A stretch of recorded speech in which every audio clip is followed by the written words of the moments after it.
Welcome. Interesting little side note here. I'm taking a sidestep from the DBZ stuff for just a little bit. Just a little bit. Just tonight's probably going to be one of the last nights that I skip. I'm going to start recording again tomorrow night. Probably won't get to upload them until probably Friday. Friday night, something like that. But the good part is, well, anyway, to me it's a good thing. A lot of people, I don't know what you think about the new YouTube homepage. For me, it's a godsend because I have internet that only works during part of the day. So when I have to upload multiple videos, I either have to wait and space them out like 24 hours at a time just to make sure it gets enough views. Because, you know, when you upload a video and then you upload another one, the most recent one takes over the spot of the one you just uploaded, so people don't even know it's there. I've had that. I'll upload a 2-part rant. People only watch part 2. You know, they won't watch part 1. But now with this, you know, you can actually see like the last 4 videos that whoever you're sub to uploaded. So to me, it's a godsend, especially since, you know, I upload videos and the videos that I might have missed throughout the day. Especially since some of the people I'm sub to do upload like more than 1 video a day. Sometimes they can go like a couple days without uploading, then other days, you know, it's just like, you know, like 3 videos in 1 day. So, yeah, but anyways. I want to talk to you guys about a little something. And it's frankly Kai haters. Now I know this is going to basically devolve into an argument about opinion, and I'm not going to begrudge anyone's opinion. If you like it, you like it. If you like the old one better, you like the old one better. I don't care. Frankly, I think that if you look at it objectively, you can't really come to that conclusion. But there are people who are going to like it better for nostalgia or for, you know, the fact, you know, I grew up with it, this or that, whatever. But, see, looking at it from an objective standpoint, I mean, the acting is better. I'm sorry, it is. The script is better. Music, debatable, but I actually like it better. I personally like it better. I know other people who don't, but frankly, I like it a lot better than the old bombastic orchestra. It was just a little too, you know, didn't quite have the right feel. Bruce Faulkner's music was okay, but it was maybe a little too synthesized sounding. I mean, it's all synthesized, so, you know, that's a given, but it's just, I don't know. Just sounded like they could have maybe lowered the pitch just a hair and it would have sounded a little bit better, and frankly, they used it to death. It's like you never had a moment where there wasn't music going on in that series, I swear to God. Japanese were much better with the music cues, that's for sure. Which is why I like the Kai music. It's kind of a fusion. It's got kind of a rock sound and it's got kind of an orchestral sound. You know, I like it. I do. I really do. I think it fits. But, you know, again, this is my opinion. But when it does come to the acting, that's undeniable. It is better. When it comes to the portrayal of Frieza, this is what I don't get. People hate Chris Ayres doing Frieza, and it's like, why'd they change it? Why'd they change it? Well, I'm going to tell you why. First and foremost, they did try to keep Linda Young. I uploaded this interview on the protest channel a while back. Apparently, half of y'all didn't see it. That's fine. Not all of you are subbed over there, so I guess I should explain it. Linda Young was originally going to be kept on as Frieza. That's why they had her doing the laugh in the first episode. They wanted to keep her. But the problem is, when they got the script, see, the script is what killed her. She couldn't do the voice anymore. It was because the lines, they were no longer just simple little menacing, frankly kind of brutish, yes, I used a fancy word, sorry, brutish one-liners, you know, like basically talking how, you know, he's always going to grind someone into dust, he'll, you know, do something horrible to them, blah, blah, blah. Frankly, some of them were some pretty stupid, corny jokes in my opinion, but, you know, whatever. It was also supposed to be kind of, you know, done for kids. And to be fair, I know people are going to say Ocean did it so much. No, they did the same thing, guys. They had almost the same script. It was being dumbed down for TV because they were trying to market it as a kids show. Therein lies your problem. It's not, as we over here define it, a kids show.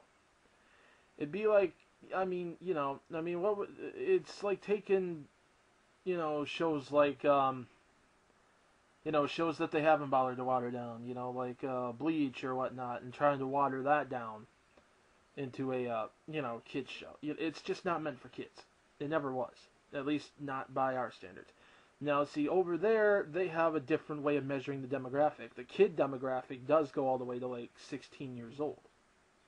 Or sometimes, which is why it's actually for a much wider range of viewers there. But over here, see, we have the kid demographic, then we have the preteen demographic, then we have the teen demographic, We split it more. So it's harder to measure by our standards. But, but it's like Linda Young's Frieza, her old Frieza. I'm sorry, this is something I just have to say it. I never understood why people followed him. I never did.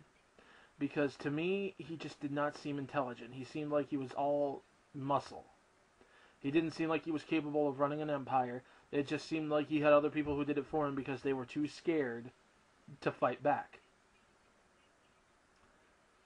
It's like it's not someone that they could have genuine respect for. Which is why I didn't understand why Captain Ginyu didn't just body swap. It's not until I saw this incarnation of him.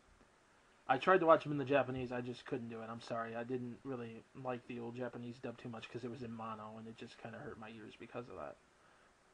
I've got somewhat sensitive ears. And when you turn it up past a certain point, mono can sometimes hurt my ears. But anyways, the point is,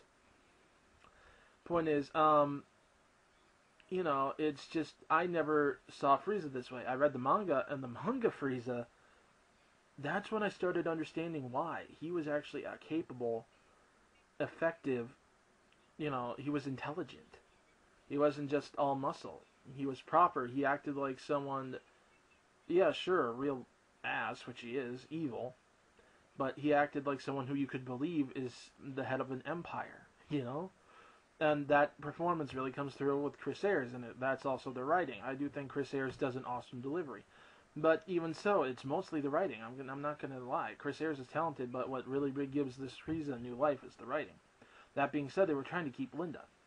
But it was the delivery, the speed at which she had to speak now, and everything. It was literally hurting her to do this part. Which is why they had to replace her. They tried to keep her. They tried to keep everybody, pretty much. From the only one who actually gave up roles, who was going into this saying, I'm not going to do all the roles I used to do, was Chris Sabat, and that's because he had a bigger cast now, he had a bigger budget now, he could afford to hire more actors, so he wanted to spread some of his old roles around with people who he thought actually fit them better. And I think he made some good choices. Other people might not agree. I really don't care. That's not the point here. The point is, that they were trying to keep the old actors. Now, some of them couldn't come back because they were busy doing other things. Some of them didn't want to come back. Sean Schemmel himself almost didn't come back to do Goku. In fact, he almost stopped doing Goku altogether. I mean, completely. Even in the games, everything. In his words, he was getting really sick of it. It was basically just coming in to redo the same thing over and over. It was something that he was always constantly being reminded wasn't really accurate because of this and that. It was just, it was getting tiresome. And Chris calls him up, says, come on, do Goku again. He's debating whether or not to do it. Chris Sabat shows him the script. And in his words, he fell in love with the character all over again. He actually got excited to do the role. He went in and recorded it. It's actually reinvigorated the guy. These guys love this freaking series. They do. It's, and I mean, I'm talking about, there are guys, Sonny Strait, for example, the guy who does Krillin and Bardock, for those of you who don't know. The guy actually still freaking reads the manga. These guys are actual fans of this series. It's not a case of, oh yeah, sure, I did it on TV. Yeah, sure, I got some respect for it because it's something that I was a part of. No, these guys are genuine fans of the original work. And because of that, because they're so enthusiastically signing off on this is when they were doing that before, that's why I knew that this was going to turn out to be good, and it did. It came out a lot closer to the manga. A lot of the filler's gone. Now I know a lot of people say, "Well, I like some of the filler." Guess what? I did too. And I don't know why a lot of people don't seem to like this. I liked the Garlic Jr. saga. I thought it was really cool. It was nice to see them focus on Krillin, Piccolo, and Gohan again. Yeah, it was nice to see them actually have to do something without having to rely on Goku. Which I know that this is something that actually leads up to something later, but at the time it was nice, you know. And frankly, I think it got to explore. It didn't really develop the characters at all, because it's filler. They didn't set out to. They did, however, expose the depth that that those three characters already had, and I thought that was awesome. I did. I was kind of a fanboy over it. I'll admit. I just thought that was awesome. I wasn't a big fan of the whole Marin thing. I wasn't a big fan of Garlic Jr. per se. Just because he was a movie villain, and then but it worked for this saga. It worked. So on and so forth. But and then there's other stuff like people like the episode where they go do the driving test, and yeah, sure, that doesn't it's not exactly canon breaking, whatever, but it does kind of disrupt the flow. I mean, there's something serious about to happen. It kind of breaks the suspense of it. You know what I mean? Again, this is my opinion, but yeah, seriously, the filler, when you go back and watch it, so many people say that it developed characters. No, it really didn't.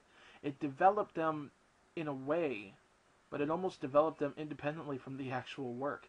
They started acting like they didn't originally act. Johan all of a sudden isn't interested in doing his schoolwork anymore. In fact, he's always trying to sneak off. Stuff like that. It's like, no, Gohan loved to study. He did, on his own. And so to see them take that stuff out, I know so many people have, memories attached to this and whatnot. And yeah, sure, maybe they are okay on their own, but they're not good for the character, and they're not good for the story itself, because then they wind up having to scramble to cover their butts later to fix some of what they stuck in that filler. Okay, now, they did manage to cover it, barely, but, the filler is one of the biggest problems with Dragon Ball Z. It's one of the main things that people who were always detracted from the series complained about. It's even one thing that a lot of us fans used to complain about. But what's hilarious is that once they take it out, then all of a sudden, I see so many people in the fan base start freaking out. They fixed every single thing you were complaining about, and now you're freaking out about it. Why? I mean, really, why? This is like a frigging dream come true for a fan. It is. It's almost exactly like the manga now. And you guys are going to sit there freaking out talking about how they ruined it? Really? So Akira Toriyama, who's involved with this, ruined his own story by making it like the story he originally wrote? Do you listen to what you're saying? Really? This is Dragon Ball Z. I'm sorry if you think it's not the Dragon Ball Z you're used to, but this is Dragon Ball Z as it was written. It's, to me, nothing short of amazing. Now, I can understand people still liking the old series. I can understand people thinking they did a good job in the old series. I do too, considering the fact that they had a lot of them were actually people just working in the staff who had zero voice acting experience. Taking that into account, they did an amazing job back then too. The problem is, they knew they could do better. Other people knew they could do better. And comparing it to other dubs that were out there, it wasn't as high quality. So, what they do, they redubbed it. And they did an amazing job this time too. I'm really not seeing half the reasons anyone has to hate on this.